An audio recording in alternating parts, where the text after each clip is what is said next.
Nathan Mercer sat in the cramped office of the San Bernardino County tax auction, his calloused hands gripping a crumpled bidding paddle.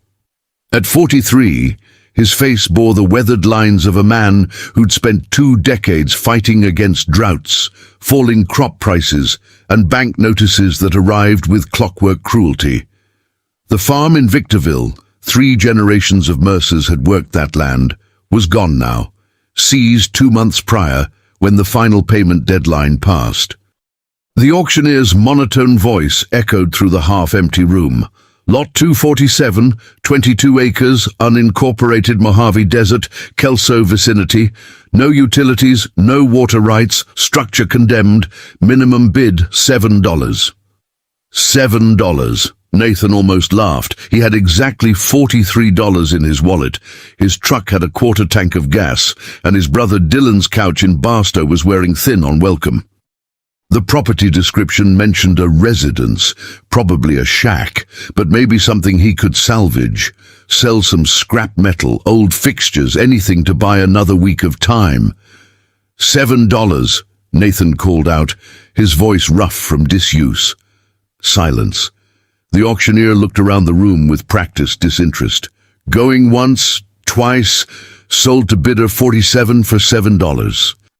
20 minutes later, Nathan held a deed to land he'd never seen, located 60 miles into the Mojave's brutal emptiness. The clerk, a tired woman named Layla with silver-streaked hair, slid the paperwork across the counter. You know there's no water out there, right? Last owner died in '87. Place has been vacant since. I know, Nathan said, though he hadn't known about the death. Just need a few days to figure things out. Layla's expression softened slightly.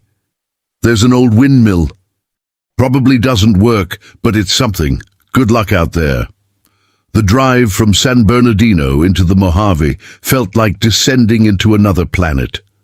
October afternoon, sun turned the landscape into a furnace of copper and gold, creosote bushes casting skeletal shadows across cracked earth. Nathan's truck rattled past Barstow, past the last gas station for 50 miles, following GPS coordinates that led him onto a nameless dirt road barely visible beneath drifting sand.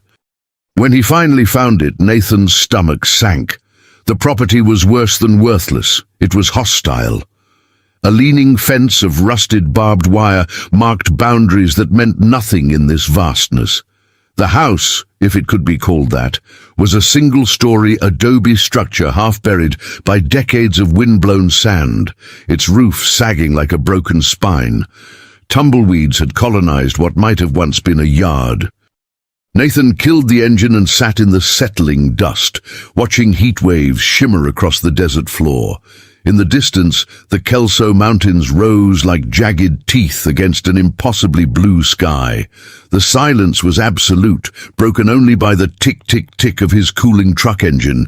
Well, he muttered to himself, can't get much worse than this. He was wrong. Nathan spent the fading daylight hours making the house marginally habitable. The front door hung on one hinge, which he secured with wire from his truck's emergency kit. Inside, sand had drifted through broken windows, forming miniature dunes across a floor of cracked linoleum. A wood-burning stove stood in the corner, its pipe long since collapsed. The single bedroom contained an iron bedframe and nothing else, but there was a well, the windmill Layla had mentioned. Nathan found it behind the house, its blades frozen in place, the wooden tower leaning at a precarious angle. He spent an hour working the hand pump, his shoulders burning, until finally brown water sputtered out. After 10 minutes of pumping, it ran almost clear. Not safe to drink without boiling, but it was something. As twilight bled purple across the desert, Nathan sat on the house's concrete stoop, eating a can of beans cold. The temperature was already dropping. Mojave nights could swing 40 degrees from daytime highs. He'd brought a sleeping bag, at least. Small mercies. He was thinking about Dylan, about the conversation they'd had last week. You need to let it go, Nate, his younger brother had said, frustration clear in his voice. The farm's gone. "Dad's gone. You're chasing ghosts." Maybe Dylan was right. Maybe this whole trip was just another form of denial, a way to avoid accepting that the life he'd planned had evaporated like water on desert rock. The sound came around 2 a.m. Nathan jerked awake inside his sleeping bag, heart hammering. The noise came again, a low, rumbling snort from somewhere outside, followed by what sounded like hooves scraping against concrete. His first thought was wild burrow, common enough in the Mojave, but the sound was too heavy, too deliberate. He grabbed the flashlight from his pack and stepped outside into air, so cold it bit at his lungs. The moon, nearly full, cast the landscape in silver and shadow. Nathan swept the flashlight beam across the yard. The horse stood near the old windmill, perhaps 20 feet away. It was a Mustang, Nathan knew immediately. The build and bearing were unmistakable. A bay stallion, dark coat dulled by dust and malnutrition, ribs visible even in the flashlight's beam. The animal's head hung low, exhausted, but its eyes, intelligent, alert, fixed on Nathan with an intensity that made his breath catch. They stood frozen, man and horse, in a tableau of mutual assessment. Nathan had grown up around horses, worked with them on the farm before mechanization and money troubles had ended that. This animal was starving, maybe days from collapse, but still standing, still fighting. "Easy," Nathan whispered, taking one slow step forward. "Easy, boy." The horse didn't bolt. It took a step toward him instead, stumbling slightly, then recovered. Its muzzle reached toward Nathan's extended hand, nostrils flaring to catch his scent. The animal's breath came in labored huffs, and Nathan could see dried blood on its left foreleg, a wound from barbed wire probably, crossing the endless desert fences. "Where'd you come from?" Nathan asked softly. The nearest BLM land with Mustang herds was miles away.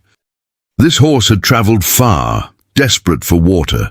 Nathan walked slowly to the truck, found the emergency supply of hay he'd brought for no particular reason, old farming habit, and carried a flake back to the horse. The animal's need overcame caution.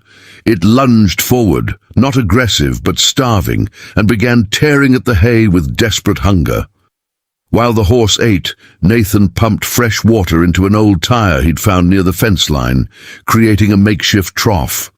The stallion drank deeply, pausing only to lift its head and look at Nathan, as if confirming this wasn't a mirage. "You picked the right place," Nathan said, settling onto the ground a safe distance away. "We're both down to our last chance out here." The horse finished eating and drinking, then did something Nathan didn't expect. Instead of wandering back into the darkness, it moved closer to where Nathan sat, lowered itself to the ground with a groan of exhausted relief, and settled there 10 feet away, watching, waiting. In the moonlight, Nathan noticed something odd. The ground near the windmill showed marks, old tracks barely visible, but definitely there. Not random wandering. Deliberate paths, worn smooth over time, all leading in the same direction, toward the eastern boundary of the property, where the fence had long since collapsed into rust and tumbleweeds. Nathan looked at the horse, then at the tracks, then back at the horse. "What are you trying to tell me?" he whispered. The stallion's ears twitched forward, listening, and in that moment, Nathan felt the first stirring of something he'd thought died with the farm, curiosity about tomorrow. Morning sun found Nathan examining the ground with renewed attention. The tracks were clearer in daylight, multiple sets, laid down over years, circling the windmill before heading east. He walked the perimeter, the horse following at a distance like a wary shadow. The property was larger than it appeared, stretching into a shallow canyon system where rocky outcroppings created natural shelters from the wind. Someone had attempted irrigation here once. Nathan found collapsed wooden sluices and the remains of a stone-lined channel that might have carried seasonal runoff from the mountains. But what caught his attention was the old trail. Not a road exactly, but a cleared path through creosote and cholla, deliberately maintained at some point. It led toward a section of the property he hadn't explored yet, where the canyon walls formed a natural alcove. The horse whinnied behind him, an urgent sound that made Nathan turn. The stallion stood near the windmill again, pawing at the ground near its base, then looking at Nathan expectantly. "All right," Nathan said. "I'm paying attention." He approached the windmill with new eyes. The structure was old, 1930s, maybe earlier, built from timber that had somehow resisted complete decay in the arid climate. The pump mechanism was seized, but the tower itself remained solid. Nathan walked around it slowly, noting how it had been positioned not for maximum wind exposure, but to align with something specific. The stone foundation extended several feet in all directions, partially buried by sand. Nathan knelt and began brushing away debris, working carefully around the base. His fingers struck something hard beneath the surface. Not stone, but wood. Weathered, ancient, but definitely worked timber. 40 minutes of digging revealed a wooden hatch, maybe 4 feet square, its planks swollen and stuck tight. Nathan retrieved a crowbar from his truck and worked at the edges, sweat soaking through his shirt despite the October chill. The horse watched intently, occasionally stamping its hooves as if urging him on. The hatch gave way with a groan of protesting wood. Cool air rushed up from below, carrying the smell of earth and something else, mineral, almost metallic. Nathan shone his flashlight into the opening. A shaft descended about 12 feet, with rusted iron rungs driven into the rock wall. At the bottom, the light reflected off standing water maybe 6 inches deep. But it wasn't the water that made Nathan's pulse quicken. Wooden support beams lined the shaft walls, and he could see the entrance to a horizontal tunnel branching off to the east. "This isn't a well," Nathan breathed. "It's a mine." The discovery sent his mind racing. Old mines dotted the Mojave, silver, copper, even minor gold strikes during the 1800s. Most played out quickly, abandoned when easier opportunities appeared elsewhere. But if this property had a mine shaft, it changed everything. Even a played-out mine could contain valuable minerals in quantities too small for historical extraction, but viable with modern methods. Nathan looked at the horse, which had moved to stand directly beside him, both of them peering into the darkness below. "You knew this was here, didn't you? Something about this place kept bringing you back." He thought about the timeline. The clerk said the last owner died in 87, but these horse tracks were more recent. The stallion couldn't be more than 8 or 10 years old. Someone else had been here, exploring this mine, and the horse had learned the pattern. Nathan spent the afternoon rigging a safe descent system using rope from his truck and testing the ladder rungs for stability. The shaft itself was solid. Whoever had built it knew their craft, but the tunnel at the bottom made him hesitate. Exploring alone, with no one knowing his location, violated every safety rule he'd learned growing up. Still, as sunset approached and Nathan climbed back to the surface, he couldn't shake the feeling that something significant waited in that darkness. The horse had remained at the shaft opening the entire time, like a patient sentinel. That evening, Nathan made a decision. He needed expertise, and there was only one person he trusted with something like this. The cell signal on the property was non-existent, so Nathan drove 12 miles to where his phone caught a single bar and placed a call to Anthony Kowalski. They'd served together in Iraq, back before the farm, before everything went sideways. Anthony had gone into mining engineering afterward, working assessment surveys across Nevada and California. "Nate?" "Jesus, haven't heard from you in 2 years," Anthony's voice crackled over the connection. "Everything all right?" "I need your eyes on something," Nathan said. "Old mine shaft, Mojave Desert. I think there might be something here, but I'm in over my head." A pause. "You buy property out there?" $7 at a tax auction. Anthony laughed. the sound warm and familiar. Of course you did. Look, I'm finishing a contract near Reno, but I could drive down this weekend. Saturday work. Saturday's perfect, Nathan said, relief flooding through him. And Anthony, bring whatever testing equipment you can carry. I've got a feeling about this place. After the call, Nathan sat in his truck watching the sun drop behind the Kelso Mountains, painting the sky in shades of amber and crimson. The horse had found a sheltered spot near the house and stood there now, head lowered in rest but still alert. For the first time in months, Nathan felt something beyond mere survival. The farm was gone, yes, but maybe, just maybe, the desert had offered something in return, not a replacement, but a second chance written in stone and secrets. He just had to be brave enough to dig for it. Anthony arrived Saturday morning in a dusty Ford F-250 loaded with equipment. He climbed out, surveying the property with an engineer's practiced eye, then broke into a grin when he saw Nathan. They embraced briefly, the kind of hug men who've shared foxholes exchange, brief but genuine. "This is the $7 Palace?" Anthony asked, nodding toward the house. "Nate, I've seen better accommodations in Fallujah." "Wait till you see the real attraction," Nathan said, leading him toward the windmill. The horse, which had grown accustomed to Nathan's presence, retreated to a wary distance at Anthony's arrival, but didn't flee entirely. Anthony's expression shifted from amusement to professional focus when he saw the shaft opening. He knelt at the edge, shining a high-powered LED into the depths, then looked at Nathan with raised eyebrows. "You didn't mention it was this well-constructed. These timbers are old growth, probably hauled in from the mountains. Someone invested serious money here." They spent the next hour lowering safety equipment and setting up proper lighting. Anthony descended first, testing each rung, calling out observations. "Water tables high for this region. Tunnel entrances shored with quality timber. Someone knew what they were doing."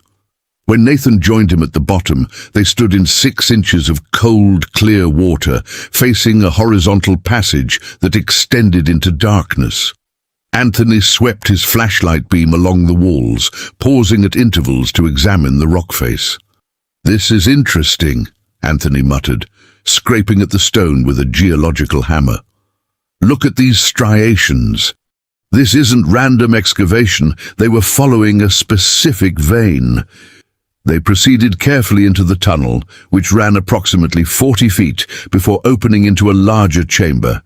Here, the miners had created a proper work area, with support columns and evidence of extensive extraction activity. Rusted tools lay scattered near the walls, pickaxes, shovels, ore buckets with rotted wooden handles, but it was the northern wall that stopped both men in their tracks.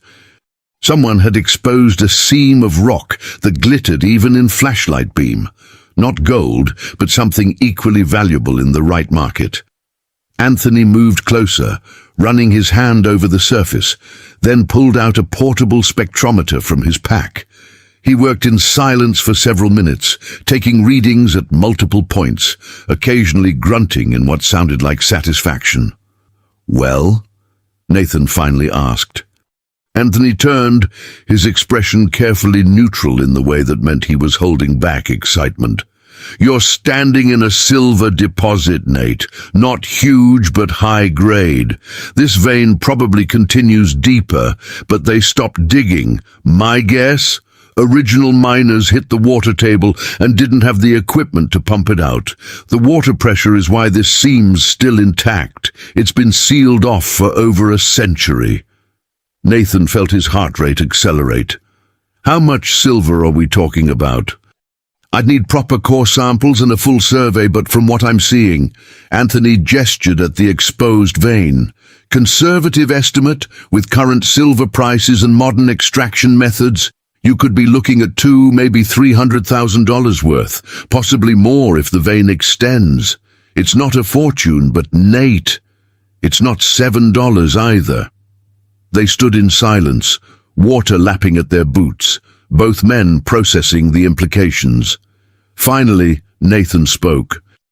Why did they stop? Water table's one thing, but if they knew silver was here... Look at the dates, Anthony said, pointing to an inscription carved into one of the support beams. Nathan leaned closer, making out rough numbers. 1887. Silver panic, Anthony continued. Economic crash that year devastated silver mining across the West. Mines shut down overnight. Whoever owned this probably had to abandon it right when they were getting somewhere. The deed records would show ownership transfers, but my guess, it passed through so many hands, eventually forgotten, until it ended up in tax default, and you bought it for less than a sandwich. Nathan's mind raced through possibilities. The logistics of extraction, permitting requirements, equipment costs, market prices, but underneath the practical considerations ran a deeper current. Vindication. The universe had taken his farm, yes, but had offered this in return, not charity, but opportunity, a chance earned through pure chance and the courage to explore it. What about the horse? Nathan asked suddenly. How does that fit? Anthony looked at him quizzically. What horse? They climbed back to the surface, and Nathan explained about the Mustang's arrival, its insistent presence near the windmill, the old tracks suggesting repeated visits to this location. Anthony listened, then walked to where the horse now stood near the property's eastern fence line. There's a pragmatic answer, Anthony said, studying the ground. Water. That shaft has a higher water table than anywhere else for miles. Smart animals can sense that. Maybe your horse learned from others of its herd that water could be found here. Kept coming back. The previous behavior patterns, those tracks you mentioned, could be from different horses over the years, all seeking the same resource. It made sense, Nathan knew. But watching the stallion standing there, its dark eyes fixed on the windmill as if protecting something precious, he felt there was more to the story. The horse had brought him here, intentionally or not, and in doing so had changed everything. That night, after Anthony had left with promises to return with proper survey equipment and legal contacts, Nathan sat outside the house with the horse nearby. The Mojave night was cold and clear, stars so thick they looked like spilled salt against black velvet. We're partners now, Nathan said quietly to the stallion. You showed me the way. Least I can do is make sure you're taken care of. The horse turned its head toward him, and Nathan could swear he saw understanding in those dark eyes. Tomorrow, he would begin the work of transforming this $7 gamble into something real. But tonight, he simply sat with his unlikely companion, both of them survivors finding second chances in the most unlikely place. 3 months later, Nathan stood in the same spot, but the landscape had transformed. The house, rebuilt and weatherproofed, showed fresh paint on its adobe walls. Solar panels gleamed on the repaired roof, and a new windmill, this one engineered for efficiency, spun lazily in the January breeze, pumping water into a proper storage tank. The mining operation remained small-scale by design. After Anthony's full survey confirmed the silver deposit's extent, Nathan had partnered with a boutique extraction company out of Reno that specialized in sustainable, low-impact operations. The equipment was modern and minimal, designed to work the vein without destroying the desert ecology. The first significant payment had arrived last week, $43,000, representing initial extraction proceeds. More would come as they worked deeper into the deposit. It wasn't generational wealth, but it was stability, breathing room, and the foundation for something sustainable. Nathan had used the first $10,000 to pay off immediate debts and reconnect with Dylan, who'd driven out to see the transformation with his own eyes. His brother had stood in the desert afternoon, shaking his head in disbelief. "You bought a silver mine for $7, Dylan had said, laughter and pride mixing in his voice. Dad would have loved this story. Dad would have said I was crazy, Nathan replied, but he smiled. Their father had been a practical man, but he'd also taught them to recognize opportunity when it appeared, even in unexpected forms. The horse, Nathan had named him Kelso after the nearby mountains, had thrived. A veterinarian from Barstow had come out, treated the wire wound and malnutrition, and declared the stallion fit for recovery with proper care. Nathan had built a proper enclosure with shelter, kept Kelso supplied with hay and grain, and watched the animal transform from skeletal refugee to powerful, healthy Mustang. But Kelso wasn't confined. Nathan never locked the gate. The horse could leave any time, return to the wild herds that roamed BLM land to the north. Every morning, Nathan expected to find the enclosure empty. Every morning, Kelso remained. The stallion had become a fixture of the property, wandering freely, but always returning to the windmill area, especially when Nathan worked near the mine entrance. Visitors from the mining company remarked on it, this wild Mustang that allowed human presence but maintained its essential independence. "He's your good luck charm?" one of the foremen had joked. Nathan knew it went deeper than luck.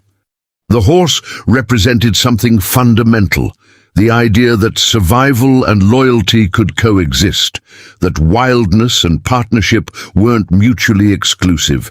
Kelso had brought him to the silver through sheer need, and Nathan had honored that gift by offering freedom alongside security. On this particular January afternoon, Nathan received a call from Layla, the county clerk who'd processed his original purchase. Her voice held curiosity. "Mr. Mercer, I've been doing some research into your property's history. Thought you might want to know what I found." "I'm listening," Nathan said, settling onto the house's porch. "Original deed was registered to a prospector named Thomas Whitmore in 1886, Layla explained. "He worked the mine for about 18 months before the silver crash forced closure. Here's the interesting part. Whitmore's journals are in the county archives. He mentions a wild horse that used to visit his camp. Called it the Grey Sentinel. Apparently it showed up regularly at his water source, and Whitmore believed it brought him good fortune." Nathan's skin prickled. "He wrote about a horse?" "Extensively. Says here the horse appeared the same week he struck the silver vein. Whitmore was convinced the animal was an omen of prosperity. When he had to abandon the mine, he left specific instructions that if anyone ever returned to work the claim, they should treat any wild horses on the property with respect." After the call, Nathan walked out to where Kelso stood near the windmill, watching the sun descend toward the western horizon. The stallion's coat had regained its shine, muscle replacing the gauntness that had defined their first meeting. "Different horse. Same story," Nathan said quietly. "Maybe this place just calls to your kind, or maybe there's something about survival and hope that transcends time." Kelso tossed his mane. A gesture Nathan had learned indicated contentment. The horse moved closer, allowing Nathan to run his hand along the muscled neck, a level of trust built slowly over shared months in the desert. Anthony visited frequently now, bringing friends from the mining industry, showing off the operation as an example of sustainable extraction. Word had spread about the $7 mine, becoming something of a legend in the regional mining community. Several companies had approached Nathan about buying the property outright, offering sums that made his head spin. He'd turned them all down. The money mattered, yes, it meant security, the ability to rebuild what he'd lost. But the desert had taught him something more valuable than silver, that worth wasn't measured in market prices alone. This land, this horse, this second chance, they formed a story he wasn't ready to sell. Nathan had started dating again, carefully, meeting Audrey through a mutual friend in Barstow. She was a teacher, practical and grounded, someone who understood loss and resilience. When he'd brought her to the property for the first time, Kelso had approached her without hesitation, allowing her to touch his muzzle, a trust the horse rarely extended. "He approves," Nathan had said, and Audrey had laughed. "Good," she'd replied. "I wouldn't trust a man whose horse didn't like me." As winter days grew longer and the desert began its subtle shift towards spring, Nathan found himself planning beyond mere survival. The mining income would continue for years, enough to fund proper infrastructure, maybe even develop the property into something more, a small-scale sustainable ranch perhaps, or a desert retreat. But always, the partnership with Kelso remained central. The horse had become more than good fortune. It was a reminder that redemption could arrive in unexpected forms, that $7 and courage could transform into something beyond measure. On clear nights, Nathan would sit outside with Kelso nearby, both of them silhouettes against the star-scattered Mojave sky. The desert that had once seemed hostile now felt like home. Harsh, yes, but honest in its brutality and generous with its secrets. The horse would turn its head toward Nathan occasionally, dark eyes reflecting starlight, and in those moments Nathan understood something profound. They had saved each other. The stallion had led him to silver, but more importantly, to purpose. And Nathan had offered the horse something equally valuable, a place where wildness could rest without surrender. The $7 property had indeed changed Nathan's life, but not in the way anyone could have predicted. It had taught him that value existed independent of price, that fortune wore many faces, and that sometimes the most worthless-seeming things, a starving horse, an abandoned mine, a man at the end of his luck, could combine into something transformative. As winter stars wheeled overhead and the cold desert wind whispered through creosote bushes, Nathan smiled into the darkness. Tomorrow would bring its challenges, permit applications, equipment maintenance, the endless small battles of making something from nothing. But tonight, he simply existed in gratitude, a man and a horse sharing the same piece of earth, both of them proof that the desert could give as readily as it took. The windmill turned in the darkness, pumping water from depths that had once concealed silver, its rhythmic creaking a steady heartbeat in the Mojave night. And standing sentinel beside it, Kelso watched over the land that had become, against all odds, a sanctuary for second chances.